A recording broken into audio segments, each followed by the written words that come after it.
Okay. So just first of all, just to give you kind of a background of what this is about, what we're doing. So for our roadmap, we have a set of initiatives that we're working on. Each initiative is tied to a developer on our team. So they're kind of the project lead on specific initiatives.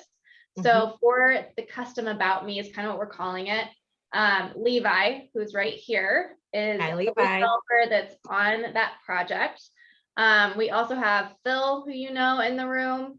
And then Dylan is remote right there, and he's a designer. Hi. Hi. Hello. Well, So, welcome to your meeting.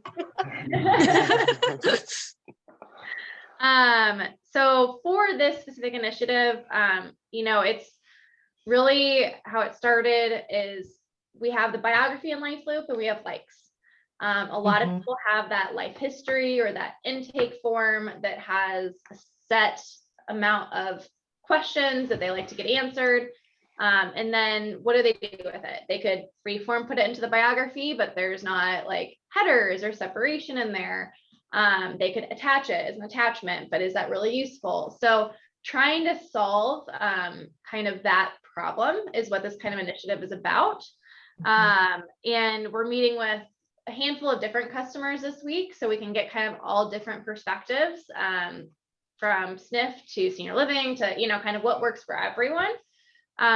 So yeah, we will go ahead and we have kind of some questions that we're going to review with you, and we can just kind of discuss and talk over. And then, yeah. So the first kind of question, let's see. Basically, we've gotten a lot of different variations of what this form is for different people with different questions. They range from medical to preferences, kind of all over the board of what the questions are. They're actually on this form. What is, for you guys, the end goal of gathering this information, and what's the primary purpose? Well, primary purpose and end goal are kind of the same as far as my views. Well, parts of what assessment is required by us stinks, and I wish I could rewrite it, but I can't rule the world just yet, so I'm stuck there. It's just too general, but the purpose and the goal of it is to know the people that we're caring for and to be able to provide that quality of life for them, and everyone's different. So the initial assessment we use is very in-depth and goes through a lot of history because all of that ends up playing a part in their care somehow. So it's really just to get to know that person as best as we can from the get-go, to help them through the transition. No one's coming in hooting and hollering. They're in one of our facilities. It can be a really sad time. So the more we know about them, whether it's just a little tidbit, favorite snack, or what they like, we can bring them that, and they think, oh, someone actually listened to me and knows me and wants to help me through my day. So there's preferences, and that's where the regulation comes from. It's all about preferences, is for our piece from the assessment side. But yeah. And do those preferences, sorry to butt in, but do those preferences are they entered in some way or another into PCC?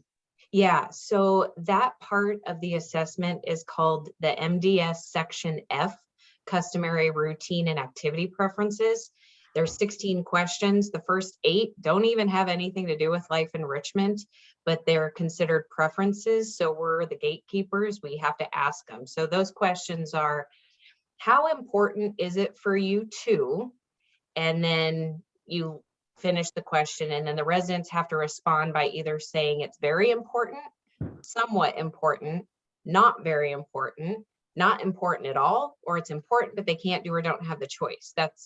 And how do you determine levels of importance? So the first 8 are things like, how important is it for you to choose your bedtime? But oddly enough, there's not a question about what time do you prefer to wake up. How important is it for you to choose your own clothes? How important is it for you to have a place to keep things locked, to keep them safe?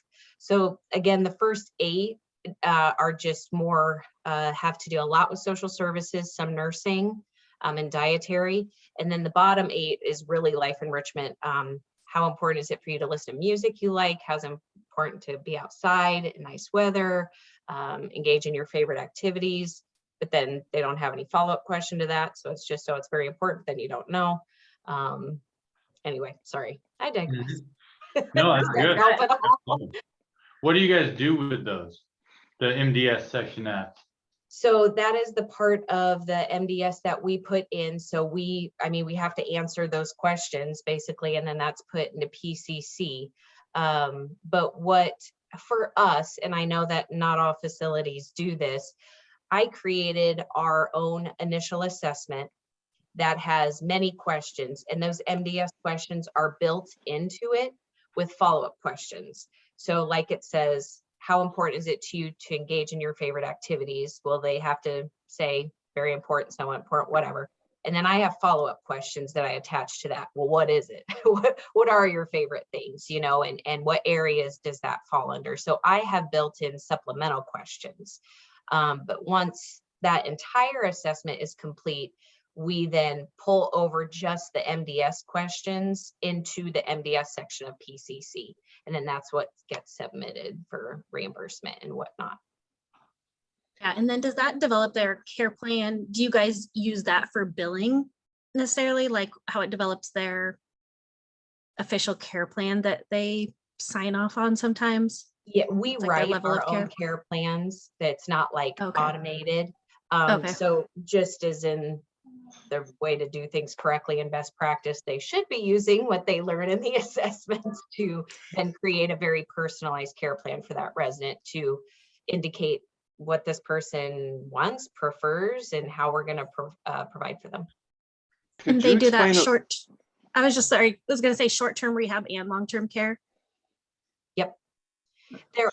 We do have a care plan library in PCC where we have built like our own care plan templates. So for like rehab, they're pretty short, it's just kind of the real basic stuff, information, because they're, not going to be there long-term at all. So it's just kind of the nitty-gritty about what you need to know about this resident. And then we have some other templates that are for more geared towards long-term. Or they could customize, build their own. Can you describe like how the care plan is laid out and what it's used for? Mm-hmm. How often it's touched and stuff like that? You bet. So the care plan is broken up into 3 categories: your focus, goals, and then interventions. So basically it is our roadmap for how we're going to take care of this individual while they're with us. The focus can be seen as a problem, need, or strength of the resident. Unfortunately, it's often geared towards more of like the problem type. It's just kind of natural wise goes that way. But then the goals are written towards, okay, what do you hope this resident achieves while they're there? And then the interventions are, how are you going to help get those goals met? So that is kind of the development of the care plan, what's all involved. The care plan is developed initially for the residents. I believe we have 21 days to get a comprehensive care plan developed, and comprehensive means all disciplines. So it means nursing, dietary, social services, and life enrichment. But they should be done way earlier than 21 days. But it gets developed, and then every reporting period, it is reviewed by the interdisciplinary team, and they have to review it and sign off on it. So at least every quarter it is supposed to be reviewed, but it is a living, breathing document. So it is meant to be touched all the time. Like anytime there's a need, anytime there's a change with the, or not change with the resident, anytime anything changes for the resident that we are doing for them, we should be updating it. So it definitely at least every quarter. But if they have a significant change, go on hospice, off hospice, that could require us to look at it a little quicker. But it again is never locked. It's always going. Do you include things from LifeLoop in that care plan, like reports or anything like that? Their activity feed, what they've been doing? We indicate their preferred engagement methods. So if that is groups, we might identify what groups they prefer to go or to do. We talk about independent activities as well. So if they prefer to do things independently, it's reflective of Life Loop, but it's not, there's not like numbers. You don't want to back yourself into a corner with care plans because surveyors will nail you. So you don't want to say things like as a goal, you don't want to say we'll attend 3 groups each week. You don't want to do that because they, for a variety of reasons, may not attend 3 groups each week. So it's not now, but if you look at other departments, and I know this is again not what you guys are into, but if you look at other things like nursing, like heal the wound, okay, you see it getting smaller. Okay, so that there is more data driven stuff there. And dietary, you know, gain weight, lose weight, that kind of stuff. So they can be a little bit more specific. It just depends on what the care plan is talking about. But for us, it's kind of just a more general, you should be able, this is what I teach. You should be able to read that care plan and not say the name and know exactly which resident you're talking about. That's how personalized it should be. For the initial form, is that staff that fills it out? Do you fill it out with the resident? Do you fill it out with family? Does family fill it out ahead of time? So who's like the inputter of the information? And is it done prior to them moving in? When they move in, is there like a 48-hour time period, et cetera? So there's, okay, are you talking about like a life story or our assessment? The life story. Okay, the life story is done a variety of different ways. How it should be done, or how we have wanted it to be done, was given to the facility or to the resident and or family prior to them being admitted. So when they walk in our doors, we have something to go off of. It's very hard. You don't always get that returned. Yeah. And or may not ever be given prior to. So sometimes then what happens is it's done after the fact, like after they're in. And for me, quite honest, it's just a time waste because our assessment, if you look at our assessment towards our life story, it's our assessment on steroids, basically. Like our assessment is so much more in depth, and that's what team members actually should be going to get a bigger picture of the resident. Because why do you do both? Why do we do both? Mhm. There is a regulation tied to getting, I should know this, don't tell anybody I don't, but there's something involved with the life story, and it's more from it's a social services regulation. That's why I'm not on the up and up on it. But that it met a regulation for them somehow, and it just then created well, we should be getting this information before, and we should be getting this information. So, I mean, it's a great idea, and it does help in our assessment process. But we got to do the assessment no matter what. We don't have a choice, whether it's done. And the life story is not a regulation. Mhm. A part of it is just a brief snippet. But So you were saying with your assessment, it has to be done within 21 days of moving in. No, that was the care plan. Okay. Our assessment has to be done, or our MDS section F has to be done by the ARD date, the assessment reference date, which anymore since PDPM rolled out is anywhere in between day 3 and 5 of when they are admitted. It used to be day 7, but it bumped it up. So now we're looking at day 3 and 5. See, my assessment, I merged the two because I like to work smarter, not harder, and going twice. But if you just took our assessment piece, not the MDS questions, technically we would have until day 14 to get that done. But I merged them, so we just get all of it done in between days 3 and 5. And we cannot do that piece before. We can't do that piece before they come in. Okay. And is that just staff sitting with the resident to fill that out? Yes, sorry. Yes. So we, per regulations, we have to first attempt with the resident. And if the resident is unable or unwilling, whatever, our next step is then to go to family. and to get family input and complete that the best we can.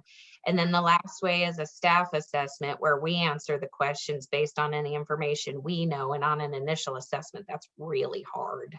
We've had to do it sometimes, but really try not to.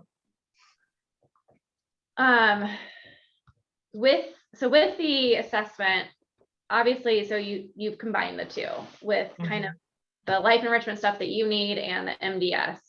Do you put all of it, including the life enrichment pieces, into PCC, or is it just the MDS? You put all of it? Yep. So in PCC, how we input it is we go into the assessment tab. We trigger an initial assessment. We open it up. We complete it. And then once we complete it, sign, save, lock, exit, then we go to the MDS and we pull that in the MDS tab, and then we pull that information over. So it's where it needs to be to get submitted. But our initial assessment is in the assessment tab in PCC. Okay. Do all of your life enrichment staff have access to PCC to see that form, to input that form, or who is responsible for actually like inputting it? So each facility is a little different. It depends on their makeup. Like our bigger facilities, it is the entire life enrichment team because they have so many people, they need all hands on deck. Medium to smaller facility, well, they may not have any assistance. If they do, it's kind of up to them if their assistants, if that's where their time is best spent in inputting assessments. I will say there are some assistants who do not have access to PCC. And that's not like my decision. It's more just their workflow decision. They could input stuff, but just depending on how the makeup of the building is. Okay. But all coordinators do, and that's part of, because we have an initial assessment, and then we have quarterly assessments, annual assessments, and then significant change assessments. So if there's a huge, like I said, on off hospice, they broke a leg, anything that significantly changes their care level, we'll have to do a significant change on to see what changes for us for that person. Go ahead, Dylan. Is there anything difficult about this current process that you guys have in place? Because it sounds like you're pretty thorough with how you create your assessments and put all of the information together quite regularly. Are there big holes or hurdles that you guys had to jump through that are obvious?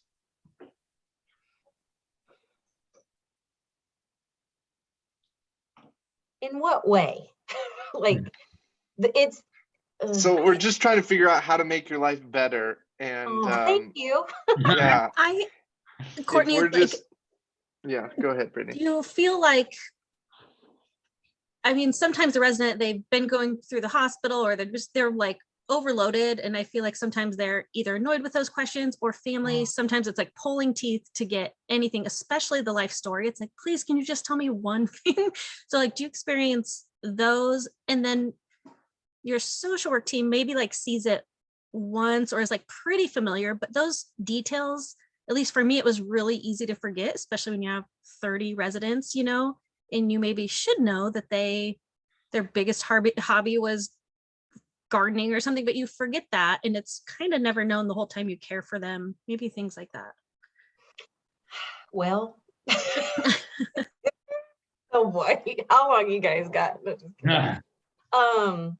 The life story is a wonderful tool, but like I said, I almost, if they're in the doors, forget it. Our assessment beats it. It trumps it. And that's where it should go. Like they should look at our assessment, because we have to ask those questions, and life enrichment needs to know them to provide the best quality of life that we can. So we struggled greatly in our facilities with getting the life stories completed.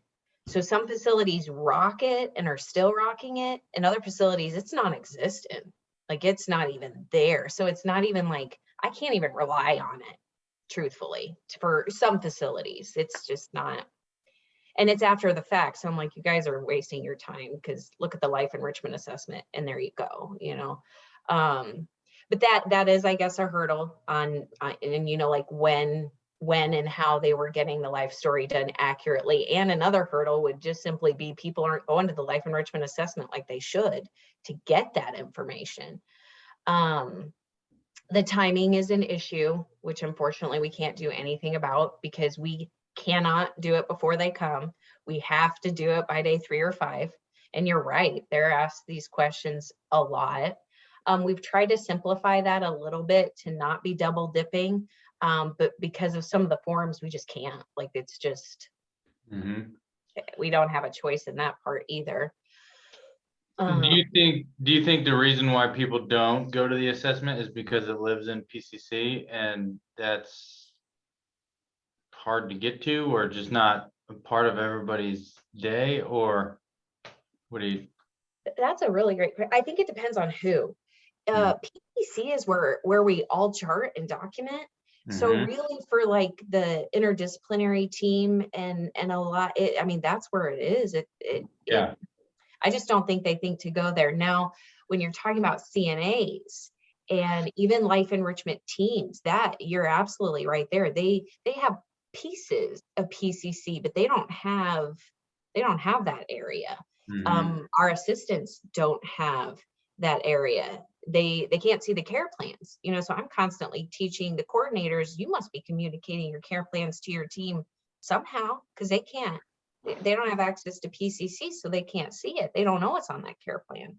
So a lot of them print them off, or, you know, they're in binders. So it would be, you know, since assistants have access to Life Loop, like that would be awesome if the care plan pulled over there.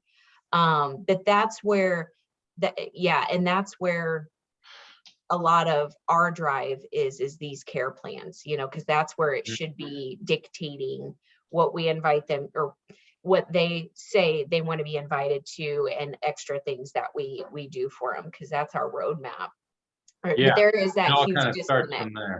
Yeah, and that is a huge disconnect. Action items of the assessment. And they might spend their whole day with the CNAs, and then with the physical therapist, they see the front desk person, and then have transportation, and none of those people have that core information about them, which would be helpful. Yeah, and I care plans, you can ask 5 people and 5 people will tell you how to write them differently, and it just depends on what department you're in as well. So writing a really good, thorough care plan, like, I hate to admit this, but a lot of my coordinators don't even do it well. So it's like, I don't want people to see it because it's not good. Don't tell anyone I said that. Some organizations, or the last one I was with, they even contracted this portion out to another company called Life Bio. And so Life Bio would call the family member, and it would take an hour, so they could do it online or 5 different phone calls, like their preference. And so, I mean, and they were paying a crap load to do that. So that's how much of a burden I think to communities it can be to just gather the seemingly simple information. And that was specifically more for memory care. So getting all that info and then you knowing about that person, it is huge. Oh, then they would send that in a nice binder and story to the facility and to the family and community, and have these nice, like, that's cool, you know, stories that they post outside in their shadow boxes right next to their room, so everybody knew about them. Okay. But even that, I had like 5 of 32 completed ever in a year. Oh, wow. Yeah. The information that's being put into these care plans, is a lot of it sensitive information, or is it need to be protected from some of the staff or from family? Is it bad to share these things between residents? I mean, I'm sure that there's some stuff in the care plan that's very sensitive, but is there also things in there that are like, you know, preferences and club type information that would be fun for other residents to know about each other? Or is it just strictly? Yes, but it is considered health protected information ultimately. So I don't know how you, I mean, there definitely would be, oh, yep, my, Do you feel? there definitely would be good information that, you know, I mean, those things that are in our care plan, some things would be, but other things definitely would not be, you know, because sometimes we have in their care plan, like their triggers, they're out of characters, what you can expect to, what we need to do to redirect them appropriately in time of need, or due to this, we must do that. So oh, now that's a good question. Now, is that information still too sensitive to share with the family members of the resident? Well, depends on who the family member is, because if they're Okay. their POA or whatever, and when we have our care plan reviews, that's what we're supposed to do. We're supposed to review the care plan with the family. But sometimes there's an intervention that says, don't share information with Brittany because she's estranged or whatever, you know, so you'd have to be super careful how and who that could be shared with. But families and the residents, like, it should be their voice as well. So that specific resident and family should know. And like when we have our care plan reviews, I've honestly, unfortunately, never had it happen. But they can ask for copies of their care plans. And then, you know, you provide to them what's going on. Because again, it shouldn't be anything they don't know. Gotcha.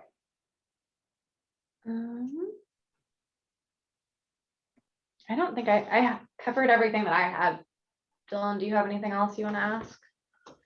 I mean, I'm still a little bit lost on the creation of the care plan. Is that something that when you get a new resident, you sit down with them and you start typing in a Word document and, you know, you start structuring it in a particular way? Or is there a paper form that you're filling out and then transferring that to PCC somehow? Or Good questions, but it's all formatted and built in PCC. So okay. like first, if a resident comes in, I would go in and I would assess them and complete my assessment. And I would get all the information that I possibly could on them first and build my assessment first and submit that. And then there's a tab in PCC care plans. And in care plans, you can, you basically create it. So you start with the focus, you choose your focus, you can choose out of the library or customize it if you want to, but you choose your focus. And then you choose your goals, or you create your goals, and then you choose your interventions or create your interventions. So it's kind of just already built there in PCC for us. There's no paper form or anything that we fill out. It's just typing it in. And you should use the information that we just got from the assessments to help fill out the care plan. And that's why the care plan library is really nice, because we have those templates, so it guides whoever is building the care plan on kind of what information to put here and here. But you totally are supposed to tailor it to, of course, that person. So just because I have a template in here, if that intervention or that goal doesn't make sense for that person, well, you don't use it. You know, you select another template. Like I've got 6 templates in the life enrichment care plan library.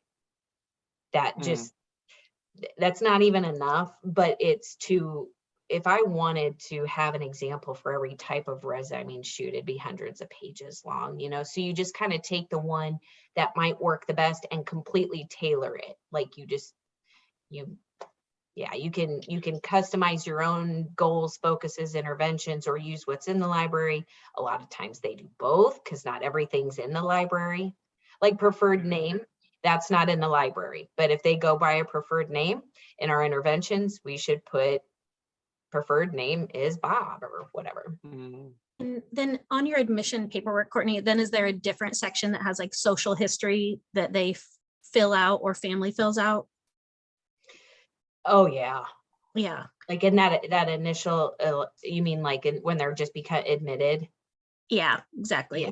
But I was just kind of clarifying, those are, you have this whole wealth of information that doesn't necessarily go in the care plan, but they're both about me, like Right, life story information. right, right. Yeah, like the social services care plan, they look depends on where you're at and which facility, they look so different. Yeah. And Our do you care have, plan tends to be the one that's really truly like about the person and that kind of stuff. like best practice or community that does something to like best get that information to their residents? What information? The life story information, the more social type stuff that they would write, like fill out on their admission sheets. themselves. That gets it back the best? Yeah, that it gets it back the best and then gets it to their staff the best. Like, Oh, no, that's like, sorry, that's another, sorry, I should have mentioned that. You brought up a huge other hurdle. So what they're supposed to do is they're supposed to get this life story, and then they send it out most of the time to their leadership in an email so everybody could read about it. And then they upload it in the miscellaneous tab of PCC. So it is in their medical chart or whatever. But again, transportation can't see that. CNA can't see that, dietary. So we and that's educated to getting a binder, making a copy, putting it in each binder on the households or in the break room so team members could still read and have that information. Yeah.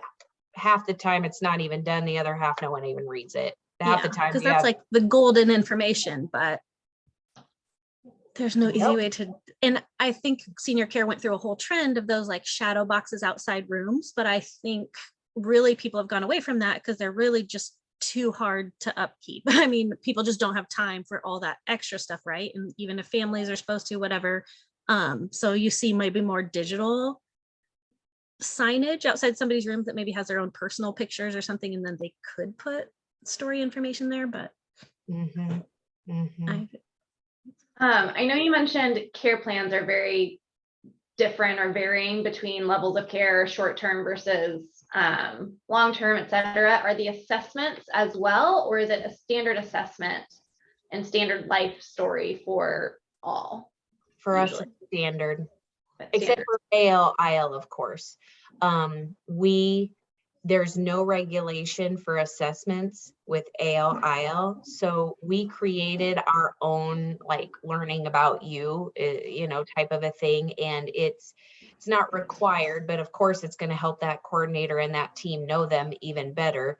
And then, so that's not connected to anything in PCC, but they upload it into the miscellaneous tab in Okay. PCC for ALs, ILs.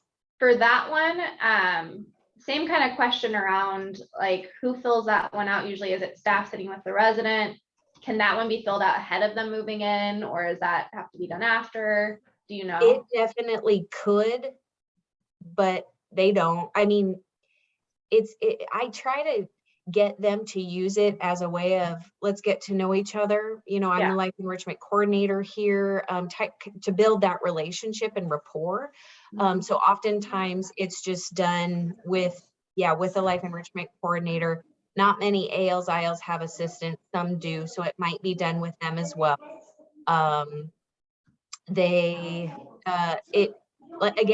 It definitely could be done before, but we just haven't educated to do that yet, to kind of just use it as that relationship builder. Since it's not a regulation, there's no time constraint on it. We suggested get it done within the first 2 weeks, just because you don't want to not know someone for months, before they come in. They could even, especially ILs, ILs are tricky.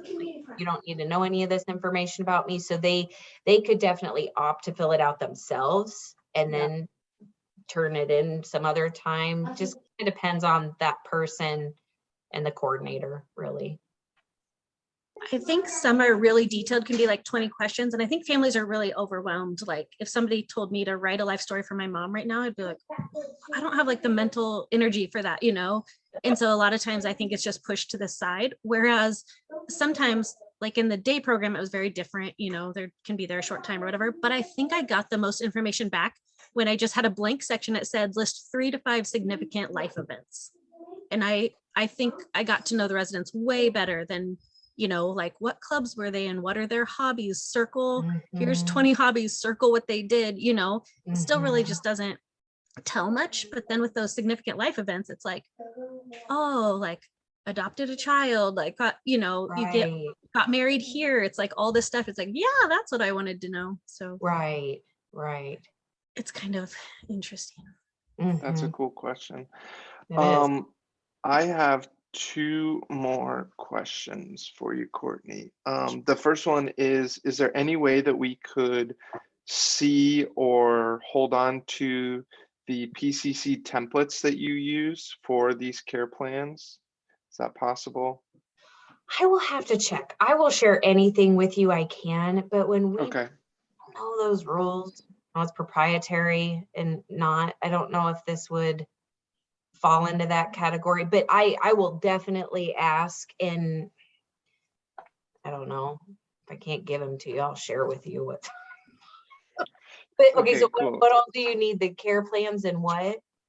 Or was there? Well, just those, you said you had about 6 different templates for different kinds of residents, and you know, trying to make all of the staff fill out care plans in the best way possible. I don't know if you sort of have rules or guidelines for what that means, but any sort of materials you could pass along to us would be really helpful for Okay. understanding and structuring of this stuff. The assessment as well, as Megan just said, would be Your admission helpful. form, yeah, that section. That would be cool. And then my personal last question, I don't know if anybody else has any specific questions about what we're talking about. This is more just like in general, just because I haven't ever talked to you, Courtney, so I just kind of want to know your thoughts. If there's just like one problem that LifeLoop could solve to make it, you know, your most powerful asset or tool, what problem would we solve? The coordinators using it correctly. No, sorry. Like training almost? Well, because no, you guys do so good at that. You're there and you've got documents. It's just people. Can you solve that one, Dylan? No. Yeah. I'm trying. Okay, sorry. I go on. Okay. Okay, so I don't know how, like on the totem pole of things, like how big this is, but just because it's in my head with a lot of the conversations we've had today. So sharing of the information is huge. And you know, which has led to a lot of your guys' questions, like who can see this, who gets this. And we do know so much about our residents that it sits, it does, it sits, and people don't, just like the life story situation, you know, we've got all this wonderful information in LifeLoop, but just people really don't seek it out and or go to life enrichment for it. You know, like our assessments are right there. They are right there and no one reads them. No one reads them. It's right there. You know, everything you'd need to know or want to know. So you know, like it would be, yeah, I don't know. But again, And how do you? I think they love the residents. They want to know those things. But again, it's like, oh, maybe I'll do that tomorrow. Or I don't, you know, it's just something they never get to. And I don't know why necessarily. But as a maintenance person or laundry person, I mean, they have really close relationships with the residents. And they would want to know those things. And often they do. Maybe they know more of that than like more of their life and more of those stories than the CNA, because they have sometimes time to have longer conversations with them and ask about their life. But so kind of going off of that, another problem that I have, I don't know if other companies do, is like the ability to have devices where, you know, like it's just the technology requires devices. And that's a struggle. what kind of devices would you like to have most? What would be most helpful at your communities?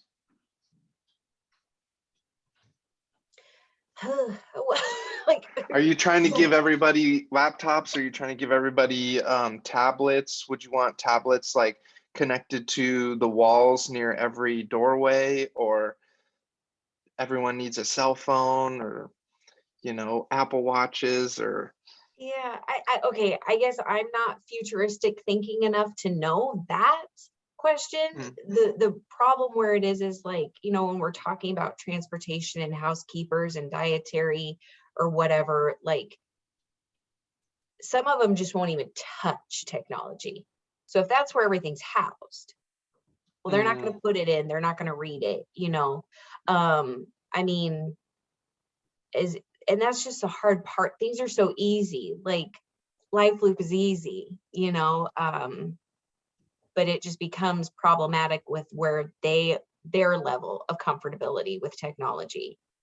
So we got a grant in COVID for all these iPads or technology to push forward communications with family and FaceTime and things like that. So all our facilities got iPads. So luckily that has helped us tremendously with Life Loop, just because before our even life enrichment teams they had devices, but they all complained about it, like not having enough. And now they really can't. Now they have enough, or, sufficient enough to do their job and to be able to document effectively. So that's better. But again, then now, I mean, at least we solved the life enrichment team issue. But it's just, I don't know, that's just another hard, but it's a problem with PCC too, like the care plans are in there, but the CNAs don't see the care plans. So You think if it was like normalized or okay for people to be on their phones during work, sometimes that's just, you see someone on the phone all the time, you assume they're not working hard. Whereas if it was okay for everybody to use their phone and they knew how to hit Life Loop and hit that resident's name and read Right. about them. Right. And They COVID helped would- that, before, like, especially our company was like, we see a phone, you're gonna be written up, you're not on your phone. oh wow. Yeah. And I get it, because unfortunately, our job is people. We should be with the people, Yeah. but because of the connections and everything it has, and I got approval from IT to tell them to download the Life Loop app on their phones, so I got that in there. But it's just, I mean, that's just even, yeah. An issue. That was a really good question, Dylan. I'm gonna have to think about that more. Yeah, send all your answers our way. You think that Whatever you will think shift, about 'em. Courtney, as the generation in senior living currently? I mean, they weren't familiar with cell phones. And I mean, if you're sitting on a couch next to somebody's looking at their phone, it just comes off as super disrespectful, or I'm not listening, I'm not paying attention, or if they know the people they're caring for, they ask for a glass of water and they're sitting there waiting for it, and all they see is 3 workers looking down at their phones. I mean, that's like at restaurants, if you saw that, it'd be super frustrating. So It is the nature however, of the beast as well. yeah, but I do think, even in 10 years, that could look super different, or 5. Yeah. That was a random thought. No, I know. I hear you. It's even a social cue now. You can't sit next to them if they're on your phone. You're like, oh, better get on my phone. Don't want to look weird. Not, I'm cool. Someone's texting me. I'm popular too. How many likes do you have? Oh, no, I know. Yeah, but that. Because then if you're around residents that are on their phone on Life Loop reading about other residents, that'd be super different. I know. That'd be super cool. Okay, well, I think that's all the questions we have, and we won't take up any more of your time. Thank you so much for Yeah, I hope I was helpful. it. It is Very. helpful because Okay. who we talked to earlier is like vastly different. So like that's why it's so helpful. We're because weird. Yeah. It's not, I mean, you're not though. I mean, it's just, I mean, that's the thing is everyone's so different. So Yeah, that's why it's a big problem to solve. I know. Well, because we started talking about this at our meeting we had a few weeks ago. Like there's a whole activity feed, or I don't even know what they call it in PCC, but we don't use it. We Right. never have. We didn't like it. Yeah. We liked you guys and we were like, that's what we're gonna do, you know, so. Yeah. So I didn't ever even seen it. It was, I mean, that decision was even made before I came to the home office, so I don't even know what that looks like. But do a lot of people use that who don't use you? Some use both, which is just such Really? a like time suck. Yeah, Yeah. no, just kidding. I mean, I don't think anyone that has Life Loop, well, I mean, I can't say it 100%, but I don't think anyone that has Life Loop does it in PCC only and not in Life Loop. Because that's kind of one of our, Brittany, you have someone? Vivid, they do only PCC because they are nervous their surveyors don't want another system involved or Life Loop, and so they use it just for communication, but they would rather it in Life Loop. So they may change at some point, but that's a hurdle for them. That's in a different state. It's funny that you say that. I have never heard of this before, and what we've had Life Loop for how long now? One of our facilities, the surveyor did make a comment about why isn't it in PCC? But it was purely a preference. Like obviously there's no weight to that opinion, you know, before it was on paper, like it Right. were Yeah. chicken scratching it. So what do And you all the information you can, pull and give to them. And I was thinking it was even maybe from you too. One surveyor was like, oh, I kind of prefer the reports in Life Loop now that was versus said PCC.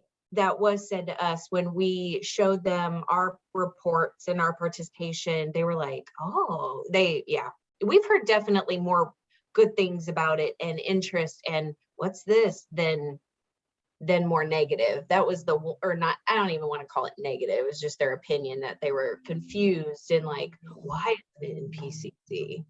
Because it's Yeah. Okay, cool. Well, thank you so much and have you a great bet. rest of Thank the day. you guys. Yeah, let me know if See you you need guys. anything else. So, and I'll get Thanks, back Brittany. to you, Dylan, on the if and what I can share. I will share whatever I can, I promise. Perfect. Thank you so much. You Thanks. bet. Bye guys. Bye. Bye.